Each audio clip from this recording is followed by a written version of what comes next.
So basically I'm discussing the important questions या similar questions I expect जो paper में आ सकते हैं. Again this is not a guest paper or anything. मैं बस आपको ये चाहूंगा कि आप ये questions देख लो. Important questions. अब obviously आप बोलोगे सर तो पूरा सिलेबस लिखा हुआ है. मैं स्पेसिफिक आपको बता रहा हूँ कि क्या क्या आ सकता है. स्पेसिफिक हर टॉपिक से स्पेसिफिक चीजें मैं आपको बता रहा हूँ जो मुझे लगता है आएंगी. अच्छा इस साल इन लोगों ने सिलेबस में पॉलिसीज को बिल्कुल एक अलग से जगह दी हुई है, तो आई थिंक कि पॉलिसीज को वो थोड़ा ज्यादा टेस्ट करेगा. अच्छा पॉलिसीज जो है ना वो तीन तरीके से टेस्ट हो सकती है अगर हम बिल्कुल, वैसे तो बहुत तरीके हैं, मैं तीन को सिंपल स्टेप्स में लेके आ रहा हूँ. एक तो इन्फ्लेशन में टेस्ट कर लेगा वो कि how fiscal monetary supply set works with inflation, कि अगर इन्फ्लेशन के मसले को खत्म करना है तो ये पॉलिसीज कैसे काम करेंगी. या तो फिर ये डिफ्लेशन में आएंगी. अच्छा सप्लाई साइड डिफ्लेशन में नहीं आती ऑब्वियसली, आपको पता होना चाहिए ये, क्योंकि डिफ्लेशन बैड डिफ्लेशन को कवर करना होता है, बैड डिफ्लेशन से रिकवर करने के लिए ईडी को बढ़ाना होता है. तो ईडी को जब आप बढ़ाते हो तो you don't need supply side for that. फिर उसके अलावा एक और जो बहुत एक एक फेमस टॉपिक बोलूंगा या मैं एक बहुत ज्यादा रिपीटेड टॉपिक बोलूंगा या जिसको बहुत पसंद है आजकल, बैलेंस ऑफ पेमेंट उसको बहुत पसंद है आजकल, पता नहीं क्यों. और पीओपी में वो पॉलिसी स्पेसिफिकली अगर मैं बात करूं, क्योंकि अगेन मैं कह रहा हूँ पॉलिसीज को अलग से जगह दी है, तो पॉलिसीज चांस है कि वो टेस्ट करेगा मैक्रो में.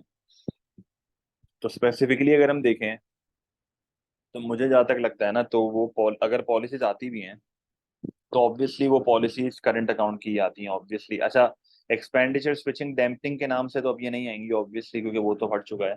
क्योंकि उसमें कैपिटल फाइनेंशियल अकाउंट वाला एक सेगमेंट हटा दिया है. तो नाम से तो खैर वो नहीं आएगी, पर प्रोटेक्शनिस्ट पॉलिसीज जैसे इंपोर्ट कंट्रोल जो होते हैं टैरिफ वगैरह, वो किस तरीके से करंट अकाउंट डेफिसिट को खत्म करते हैं, फिजिकल मॉनिटरी किस तरीके से करंट अकाउंट डेफिसिट को खत्म करती है, सप्लाई साइड किस तरीके से करंट अकाउंट डेफिसिट को खत्म करता है.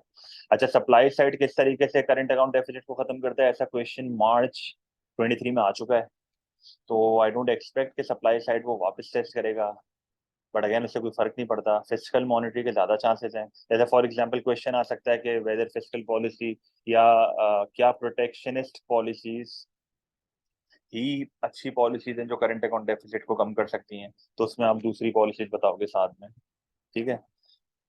इसी तरीके से अनएम्प्लॉयमेंट की अगर मैं स्पेसिफिकली बात करूं तो अनएम्प्लॉयमेंट की पॉलिसीज पे क्वेश्चन आ तो सकता है, पर पॉलिसीज अगेन रिसेंट टेस्ट हो गया है. मैं खाली गेस पर किस तरीके से ले रहा हूँ, जो रिसेंट टेस्ट हुआ है तो चांसेस कम ही होते हैं उसके आने के, बट अगेन कुछ पता नहीं होता है इनका.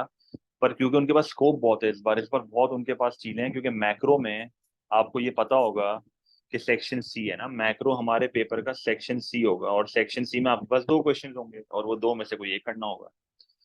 तो और वाला हिसाब होगा, क्वेश्चन 4 और 5 होगा section C obviously, question 4 question 5, तो और वाला हिसाब है, पार्ट ए भी इसका होगा पार्ट ए भी इसका होगा.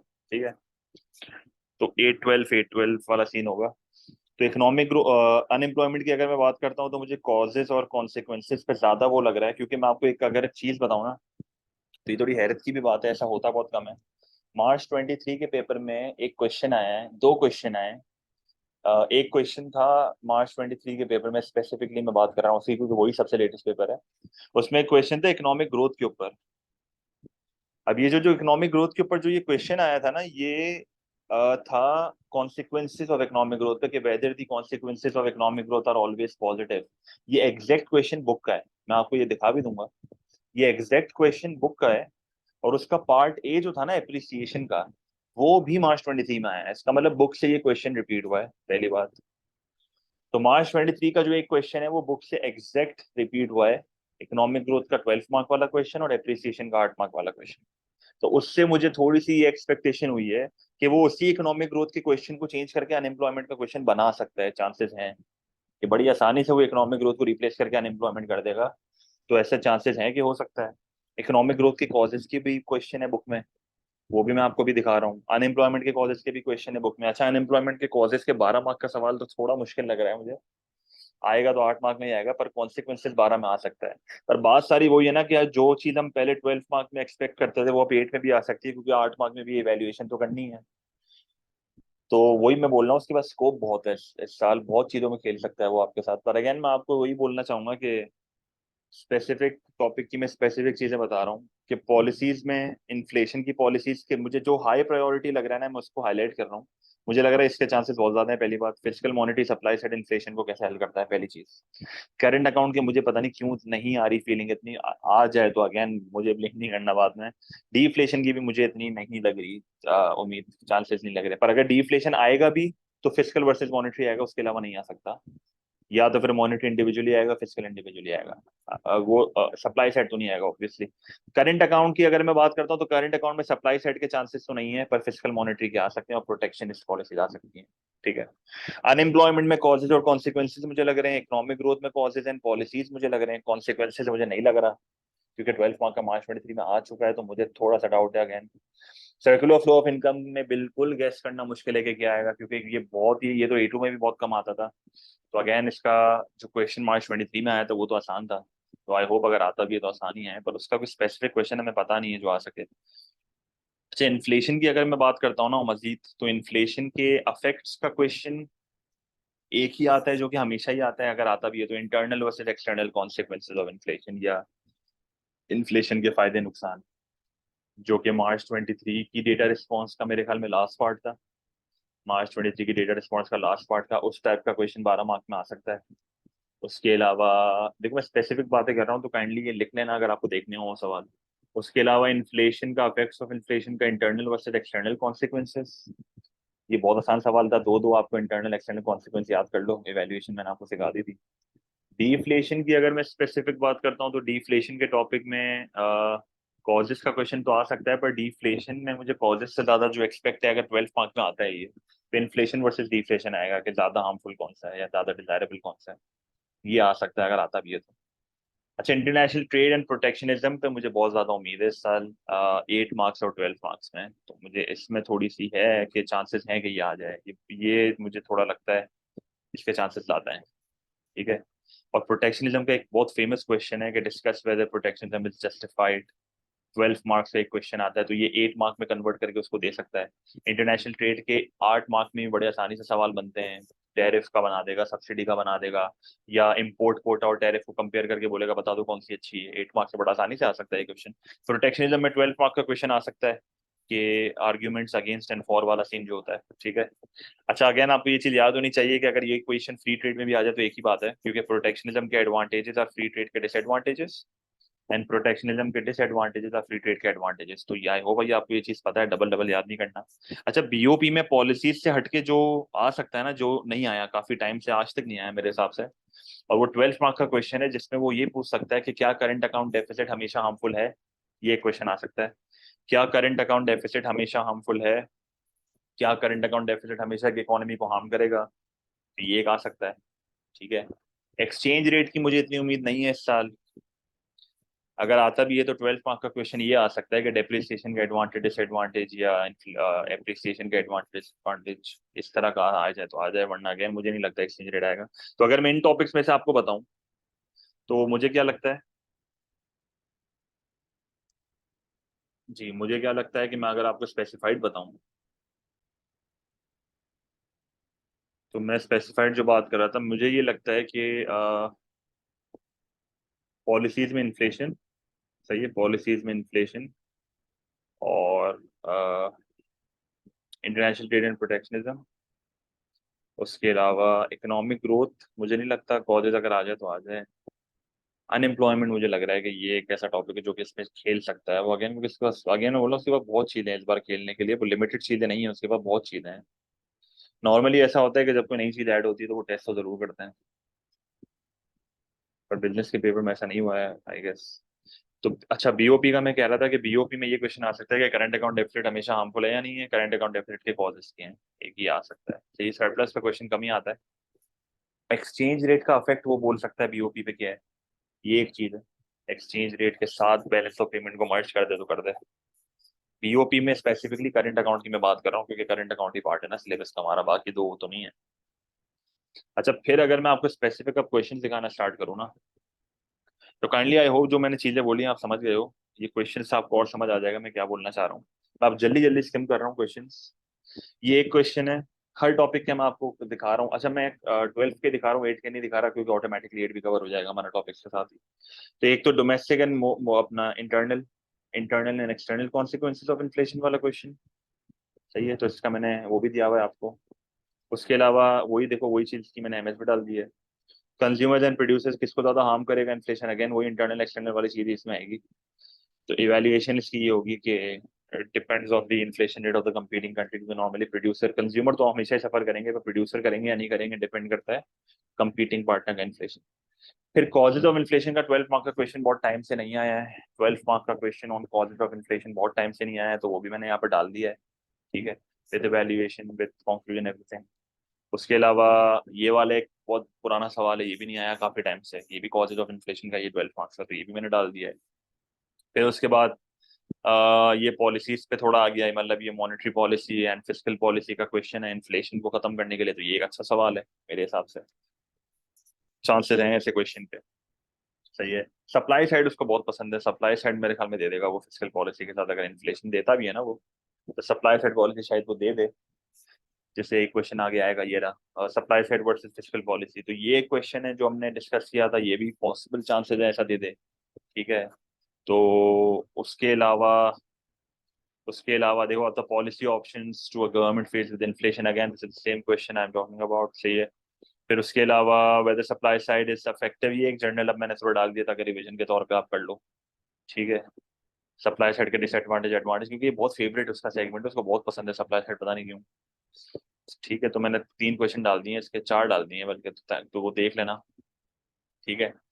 अच्छा, फिर डिफ्लेशन का, डिफ्लेशन वर्सेस इन्फ्लेशन जो मैं कह रहा था, ये चीज भी काफी टाइम से नहीं है। देखो, जो चीज काफी टाइम से नहीं आती, एक तो वो गैस होता है, और जो चीज बहुत ज्यादा आ रही होती है वो गैस होता है। ठीक है।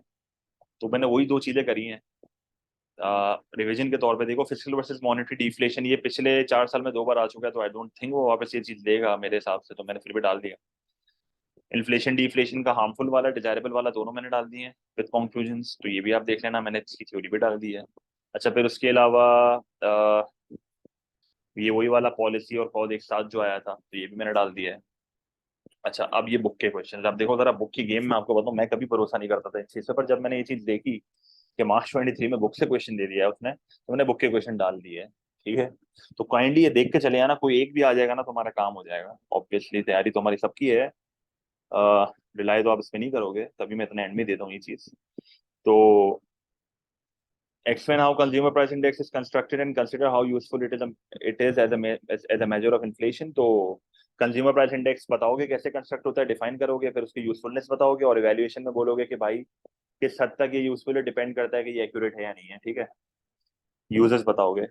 फिर discuss the view that inflation is always a major problem for inflation, तो फायदे नुकसान इवैल्यूएशन, जिस तरह मार्च 23 का एक क्वेश्चन आया था। ठीक है। Data response का last part. Explain the distinction between a movement along and a shift in AD curve. तो movement along the AD curve कब आती है? When there is a shift in aggregate supply. Shift in AD कब आता है? जब AD के components change हो जाते हैं। Consider the potential impact of a shift in AD curve on the price level of an economy. तो AD curve के shift होने से depend करता है, पहली बात तो shift का हो रहा है, अगर शिफ्ट हो भी रहा है तो प्राइस पे चेंज आएगा नहीं आएगा, डिपेंड्स ऑन डिफ्लेशनरी गैप, जो कि आपकी इवैल्यूएशन होगी। Analyse weather the consequences of inflation will always be negative, again positive भी बताने नेगेटिव भी बताने, और इवैल्यूएट करना है, अगेन वही क्वेश्चन जो मैं आपको कह रहा था आ सकता है। फिर उसके अलावा एक्सप्लेन व्हाई गवर्नमेंट में experience a budget surplus, what is a budget surplus, when tax revenue exceeds government की spending, consider whether an increase in budget surplus is likely to be harmful for an economy. तो budget surplus economy के लिए harmful है या नहीं, पहले तो बताओगे, टू साइडेड डिस्कशन होगा, 8 मार्क के सवाल में भी होता है, अब 8 मार्क में एक एक पॉइंट लिख देना और इवेल्युएट कर देना। तो देखो ये एमएस मैंने दी हुई है, अगेन मैं ज्यादा डिटेल में नहीं जा रहा हूँ इस पॉइंट पे, तो आप काइंडली ये देख लेना। फिर using a diagram explain the significance for an economy of the interaction of AD and AS, I don't think ये थोड़ा इतना ज्यादा आएगा, पर ये वही बात है, डिमांड पुल कॉस्ट पुश वाली बात कर रहा है। Analyse the causes of N increase in aggregate supply, ये सप्लाई साइड है। ठीक है, तो ये भी मेरे ख्याल में आसान क्वेश्चन है। तो अच्छा, इंटरनेशनल ट्रेड प्रोटेक्शन जो मैंने बीओपी, तो इंटरनेशनल ट्रेड की अगर मैं बात करता हूँ, तो ये एक 12 मार्क का सवाल है, जो कि फ्री ट्रेड के प्रोज एंड कॉन्स है, जून 19 नहीं, प्रोटेक्शनिज्म के प्रोज एंड कॉन्स है, ये बहुत ज्यादा मुझे लगता है कि आएगा, ये एग्जैक्ट क्वेश्चन की मैं बात कर रहा हूँ जो मुझे लगता है आएगा। आ गया तो अच्छी बात है, नहीं आया तो क्या करें।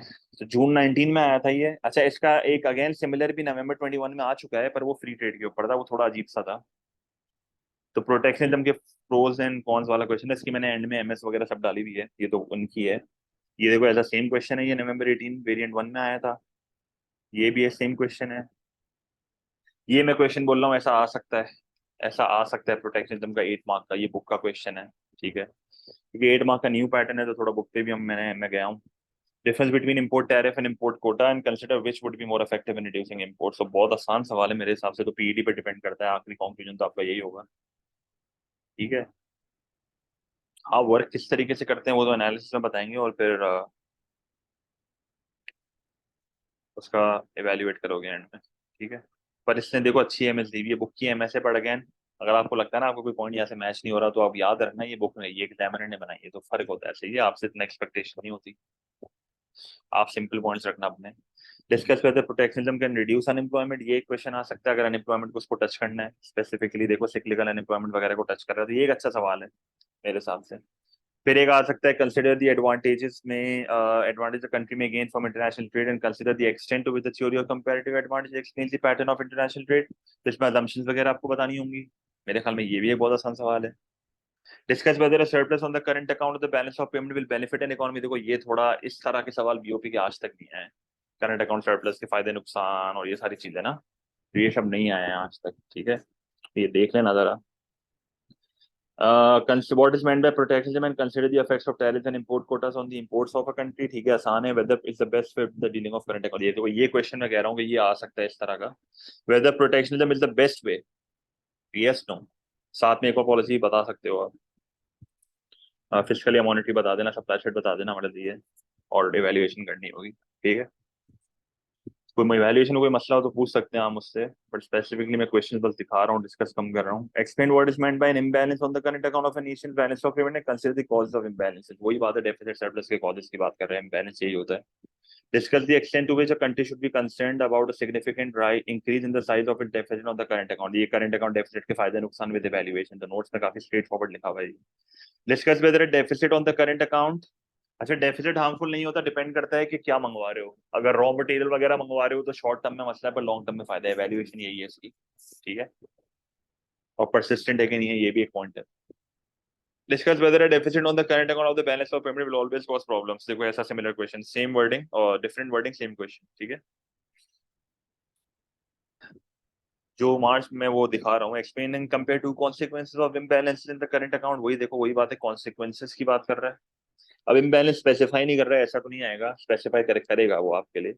Evaluate the effectiveness of fiscal policy in correcting the imbalance in the current account, देखो ये एक क्वेश्चन है जो कि अगेन रिपीट हो सकता है, एडवांटेज डिसएडवांटेज वाला पॉलिसी का। Explain what can determine the value of floating and consider how much the exchange should be allowed to float। अच्छा मुझे नहीं लगता इस तरह का क्वेश्चन आएगा, अलाउड टू फ्लोट वाली चीज ये थोड़ा सा गवर्नमेंट इंटरवेंशन की तरफ जा रहा है, तो ये थोड़ा नहीं, मेरे ख्याल में नहीं आएगा, क्योंकि एक्सचेंज रेट से फ्लोटिंग है हमारे सिलेबस में। Assess whether fiscal policy or monetary policy is likely to correct a balance of payments deficit, ऐसा सवाल आज तक नहीं आया, तो ये भी देख लेना काइंडली। ठीक है, फिजिकल मॉनिटरी में से कौन सा इफेक्टिव है टू करेक्ट अ पीओपी का डेफिसिट, मतलब बेसिकली करंट अकाउंट का डेफिसिट है, ये ऑब्वियसली बुक का क्वेश्चन है, कभी कभार अजीब सी वर्डिंग होती है, पर मैं आपको ये दिखाऊंगा मार्च 23 वाला क्वेश्चन जो आया है, तो मैंने कुछ बीओपी के क्वेश्चंस डाल दिए हैं यहाँ पे। अच्छा, एक्सपेंडिचर स्विचिंग और डैम्पिंग के नाम से क्वेश्चन तो अब नहीं आएगा मेरे हिसाब से, आपको आई होप आपको ये पता है कि स्विचिंग पॉलिसीज प्रोटेक्शनिस्ट पॉलिसीज होती हैं, dampening policies and reducing policies, चाहे डैम्पिंग बोलो रिड्यूसिंग बोलो, वो फिजिकल एंड मॉनिटरी होती है, कॉन्ट्रैक्शनरी फिजिकल एंड मॉनिटरी। ठीक है, तो मुझे नहीं लगता, और नहीं आएगा ऑब्वियसली, स्विचिंग एंड डैम्पिंग के नाम से नहीं आएगा, पॉलिसी के नाम से आएगा, अगर आएगा भी तो या तो ये इंटरेस्ट रेट या टैक्स वगैरह लिख के देगा, क्योंकि स्विचिंग डैम्पिंग का नाम नहीं आएगा, सिलेबस में नहीं है। ठीक है, पर चीज वही है, इनडायरेक्टली तो पढ़ाया इसी तरह से जाता है ताकि याद रहे, चीज वही है। ये एक और क्वेश्चन है अगेन, क्यों डाला है, ताकि आपको पता चले कंपेयर करके किस तरह समझाना होता है, जो क्वेश्चन मैंने पीछे दिखाया आपको। ठीक है, विद ग्राफ्स मैंने डाले हैं, विद कंक्लूजन मैंने डाला है, हर चीज मैंने डाल दी है। अगेन ये क्वेश्चन है, ठीक है, अगेन ये क्वेश्चन है। अच्छा, फिर उसके अलावा अगर आप ये देखो, हाँ ये पीछे वाला जो ये था, इसके अलावा अगर आप ये देखो तो ये भी एक क्वेश्चन है, प्रोटेक्शनिज्म जस्टिफाइड वाला, देखो ये एक स्पेशल अजीब सा क्वेश्चन आया था, ये मैंने डाल दिया, अजीब सा तो नहीं बोलूंगा, कंज्यूमर प्रोड्यूसर पे रिलाई कर दिया सवाल को, प्रोटेक्शन वाली चीज को, पर मैं जो कह रहा हूँ ना वो ये वाला क्वेश्चन कह रहा हूँ, ये वाला सिंपल 12 मार्क का क्वेश्चन, अगर ये आ गया ना तो आप बहुत अच्छे नसीब होंगे आपके, क्योंकि ये बहुत आसानी से इसमें फुल मार्क्स आते हैं, कोई मुश्किल नहीं है इस सवाल में कुछ भी, प्रोटेक्शन के फायदे नुकसान बताने और एंड में कंक्लूजन भी मैंने आपको दिया हुआ है बस, डायग्राम एलआरएस बनेगी लॉन्ग रन एग्रीगेट सप्लाई वाली, सही है। अच्छा, ये अनएम्प्लॉयमेंट एंड इकोनॉमिक ग्रोथ के क्वेश्चन थे जो कि इस साल एड में हमारे पास सवाल नहीं है, इसके सबसे बड़ा मसला ये है, पर मैं जनरली आपको मैंने बता दिया कि किस तरह के क्वेश्चन आ सकते हैं स्टार्टिंग में ही। अच्छा, जो इकोनॉमिक ग्रोथ का क्वेश्चन मैं कह रहा हूँ ना, जो रिपीट हुआ है मार्च 23 में, वो ये वाला हुआ है। वो ये वाला एक क्वेश्चन जो है वो एक ये वाला क्वेश्चन जो है ये रिपीट हुआ है। ये देख लो जरा।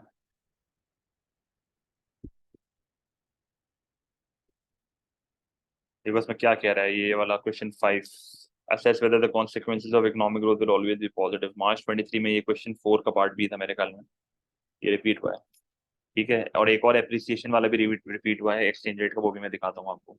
Discuss whether the consequences of cyclical unemployment result in greater problems for the economy than those in structural. ऐसा सेम क्वेश्चन स्पेसिमेन 23 के पार्ट ए में आया था, आई थिंक क्वेश्चन 4 का पार्ट ए था वो, अनएम्प्लॉयमेंट का क्वेश्चन था जो मेरे ख्याल में। तो उस 8 मार्क में आया था ऐसा सवाल, ये 12 मार्क में। Explain the different types of unemployment हम डिस्कस कर चुके हैं। Explain the different types of unemployment that can exist and consider why unemployment can be difficult to measure accurately. तो क्लाइमेट काउंट की ये बात कर रहे हैं यहाँ पे। Discuss the view that improvement in education training is the most important cause of economic growth. देखो ये कॉजेज ऑफ इकोनॉमिक ग्रोथ का 12 मार्क्स का क्वेश्चन है। Discuss whether an increase in AD will always lead to economic growth. क्या AD के बढ़ने से हमेशा इकोनॉमिक ग्रोथ होगी? Yes, no, evaluate. Depends on किस पे? Deflationary gap, economic condition, cause of economic growth. अच्छा, वेदर दी कॉन्सिक्वेंस, अब ये वाला क्वेश्चन तो ऑलरेडी हम कर चुके हैं मार्च 23 में। ठीक है, तो ये कुछ क्वेश्चंस हैं। फिर ये एक्सचेंज रेट के कुछ, एक्सचेंज रेट के इतने क्वेश्चन हमारे पास है नहीं, पर ये वाला जो क्वेश्चन है ना, ये ऐसा सिमिलर क्वेश्चन, ऐसा सिमिलर क्वेश्चन मार्च 23 में आया है, बहुत सिमिलर है। ठीक है, कि एप्रिसिएशन होती है और एप्रिसिएशन से क्या होता है एम्प्लॉयमेंट प्राइस लेवल्स पे, तो उसमें वही पूछा था कि क्या बेनिफिशियल है या नहीं है। अच्छा, अब ये जो एक्सचेंज रेट का क्वेश्चन है ना, इसका क्वेश्चन 1 अगर आप देखो तो evaluate the likely consequences of a substantial depreciation in a national exchange rate. तो ये बेसिकली डेप्रिसिएशन के फायदे नुकसान विद इवैल्यूएशन। अब यही क्वेश्चन एप्रिसिएशन में भी आ सकता है। Discuss the effects of an appreciation on the economic growth, again the same question. Economic growth होगी या नहीं होगी, तो एप्रिसिएशन की जगह डेप्रिसिएशन भी लिख सकता है। तो प्रोज एंड कॉन्स, इलास्टिसिटी बहुत बड़ा चीज है यहाँ पे। सही है, इलास्टिसिटी के पूरा आंसर रिवॉल्व करेगा। Interest rate and exchange rate के रिलेशन पे 8 मार्क का क्वेश्चन बन सकता है। एक्सचेंज रेट इन्फ्लेशन पे 8 मार्क का क्वेश्चन बन सकता है। एक्सचेंज रेट एंड बीओटी पे 8 मार्क का क्वेश्चन बन सकता है बहुत आसानी से, करंट अकाउंट को टच करेगा जो। अच्छा, जो मैं तो स्पेसिफिकली 12 मार्क के सवाल बोल रहा हूँ वो ये बोल रहा हूँ कि टर्म्स ऑफ ट्रेड के फॉल होने से, टर्म्स ऑफ ट्रेड फॉल होने का मतलब क्या होता है? करेंसी का गिरना। तो या तो डायरेक्ट डेप्रिसिएशन लिख देगा या तो टर्म्स ऑफ ट्रेड का फॉल लिखेगा, बात एक ही है। तो एडवांटेज डिसएडवांटेज कंक्लूजन। इसी तरीके से एक्सचेंज रेट राइस लिख देगा या टीओटी इंप्रूव लिख देगा, उसका 12 मार्क। बहुत हाईली अनलाइकली है कि ये वाला टेस्ट हो, ये मेरे ख्याल में नहीं हो सकेगा। अगर ये भी आएगा तो ये 8 मार्क में ही आएगा, 12 मार्क का सवाल इस पे नहीं जाया करेगा ये मेरे हिसाब से, मुझे नहीं लगता इन दो चीजों पे। तो मुझे नहीं लगता इस पे करेगा ये जाया। टर्म्स ऑफ ट्रेड के कॉजेस का क्वेश्चन भी मुझे नहीं लगता कि आएगा। अब मैं आपको एंड में समराइज कर देता हूँ जो मुझे लगता है, जो हाई प्रायोरिटी चीजें हैं। हाई प्रायोरिटी चीजों की अगर मैं बात करता हूँ ना, ओवरऑल, ओवरऑल अगर हम बात करें अब, तो मुझे ऐसा लगता है कि physical monetary, supply side inflation and current account. Supply side current account नहीं, ठीक है। करंट अकाउंट में मैं लिख देता हूँ थोड़ा बहुत। इन्फ्लेशन की अगर मैं बात करूँ तो मुझे लगता है कि फिजिकल मॉनेटरी सप्लाई साइड ये टच कर सकता है। डिफ्लेशन मुझे नहीं लगता है। करंट अकाउंट अगर आएगा भी तो फिजिकल मॉनेटरी एंड प्रोटेक्शन वाली पॉलिसीज, इंपोर्ट कंट्रोल जो होते हैं उन पे आएगा। अनएम्प्लॉयमेंट का अगर आता भी है तो causes and consequences. Economic growth का भी अगर आता भी है तो कॉजेज एंड पॉलिसीज। पॉलिसीज क्या होती हैं? वही physical monetary supply side, actual growth potential growth को अचीव करना है। सर्कुलर फ्लो का मुझे कुछ आइडिया इस पॉइंट पे हमें नहीं होगा, क्योंकि ऑब्वियसली बात है, क्योंकि बिल्कुल आउट ऑफ द ब्लू इसने ये टेस्ट करना शुरू करा है। इन्फ्लेशन डिफ्लेशन का भी इतना ज्यादा लाइकली नहीं है। इंटरनेशनल ट्रेड एंड प्रोटेक्शन से मुझे लगता है कि बहुत बहुत ज्यादा चांसेस है टेस्ट होने के, बहुत ज्यादा ही चांसेस है टेस्ट होने के इसके। ठीक है, और बैलेंस ऑफ पेमेंट अगर आता भी है तो मैंने आपको टाइप ऑफ क्वेश्चन दिखाए जो उसके आ सकते हैं। पॉलिसीज का मुझे इतना चांस तो नहीं लग रहा, पर इन इन इनका ज्यादा लग रहा है, ऐसे सवाल होगा। अच्छा, कॉजेज ऑफ इन्फ्लेशन का 12 मार्क का सवाल पॉसिबल है। 8 मार्क में मुझे नहीं लगता ये टेस्ट करेगा, अगर करता भी है तो ओवरऑल अगर मैं देखूँ ना तो मैक्रो का पोर्शन सेक्शन सी जो है, चांसेस है कि आसान होगा। मतलब एक सवाल तो ऐसा होगा जो कि आपको बहुत आसानी से आता होगा। अच्छा, डेटा रिस्पॉन्स की अगर हम बात करें ना तो डेटा रिस्पॉन्स मैक्रो से ही लग रही है फिलहाल। अगर मैं सेक्शन ए की भी बात करूँ ना, इधर अगर मैं यहाँ पर सेक्शन ए की भी बात करता हूँ तो सेक्शन ए भी फिलहाल मैक्रो का ही लग रहा है, क्योंकि माइक्रो का आ चुका है रिसेंट। और मैक्रो का भी मुझे तो ऐसा लगता है कि नए टॉपिक टेस्ट करेगा, पर ट्रेंड ये बोलता है कि पुराने सारा मिक्स, सारा मैक्रो आएगा सारा। मिक्स पूरा मैक्रो आएगा, मिक्स प्लेट बना के देगा आपको, और उसमें सारी चीजें टेस्ट होंगी। मतलब मैं आपको एक स्पेसिफिक बता देता हूँ जो मुझे, जो अगर आपको प्रैक्टिस करनी है ना, अगर आपको प्रैक्टिस के तौर पे चाहिए तो मैं आपको एक बता देता हूँ, जिसमें सारे मैक्रो के टॉपिक्स तकरीबन जून 20 जून 20 पेपर 2 वेरिएंट 2 की एक डेटा रिस्पॉन्स है, उसमें international trade, inflation, BOP, exchange rate, ये चारों चीजें टेस्ट हुई हैं। ऐसी डेटा रिस्पॉन्स एक्सपेक्टेड है इस साल, ठीक है, ऐसी डेटा रिस्पॉन्स एक्सपेक्टेड है इस साल। जून 20 पेपर 2 वेरिएंट 2 सही है, एक ये आप देख सकते हो मेरे हिसाब से, अगर आपको ऐसा ऐसा देखना है कि किस तरीके से आ सकती है। उसके अलावा अगर डेटा रिस्पॉन्स इंटरनेशनल ट्रेड को वो टच करता है ना, तो फिर आप मई जून 21 की देख सकते हो, आप मई जून 18 की देख सकते हो, नवंबर 18 की देख सकते हो। तो नवंबर 18, जून 18, ये सब वेरिएंट 2 बता रहा हूँ मैं, जून 18, नवंबर 18, जून 21। मिक्स प्लेट वाली देखनी है तो वो जून 20 की देख लेना, ठीक है। और बस यही है। नहीं, हाँ, बैलेंस ऑफ पेमेंट अगर आता है तो वो डेफिसिट से ही आता है, सरप्लस नहीं आता। बहुत बहुत कम चांसेस है सरप्लस आने के, ठीक है। तो डेटा रिस्पॉन्स मैक्रो की लग रही है, मिक्स प्लेट आएगी पूरी मैक्रो की, ठीक है। और सेक्शन सी में मैंने आपको स्पेसिफिकली बता दिया जो मेरी गट फीलिंग है, जो मुझे लगता है इंपॉर्टेंट चीजें हैं, वो मैंने बता दी है। अब मैंने आपको स्पेसिफिक क्वेश्चन भी बता दिए जो मुझे ज्यादा लगते हैं। अब आप अगर पूरा देखोगे आप वीडियो सही से, तो आपको समझ आ जाएगा कि मैंने स्पेसिफिक बात करी है चीज़ों की, और मैंने एग्जाम्पल्स भी आपको दिखाए हैं, ठीक है, क्वेश्चंस के। तो ये है सिनेरियो, तो काइंडली मैक्रो पक्का रखिएगा, ठीक है। माइक्रो में हम और स्पेसिफिक बात कर सकते हैं, पर मैक्रो में स्पेसिफिक बात करना मुश्किल होता है क्योंकि लिंक्ड होता है सब। पर फिर भी मैंने कोशिश करी है, मैं आपको क्वेश्चन दिखा दूं इंडिविजुअल, ठीक है। 8 मार्क का इतना इस साल हमें आइडिया नहीं है, क्योंकि अगेन वही बात है ना, पैटर्न पूरा चेंज हुआ है। तो 12 का ट्रेंड देख के तो चलो फिर भी हम बता सकते हैं, पर 8 मार्क में थोड़ा इश्यू, पर वो भी मैंने कोशिश करी है कि मैं आपको बता दूं। तो मैंने बता ही दिए हैं आपको वैसे। तो फिलहाल के लिए इतना ही है। गुड लक भाई। फिर मैं माइक्रो का देखता हूँ, फिर बताता हूँ।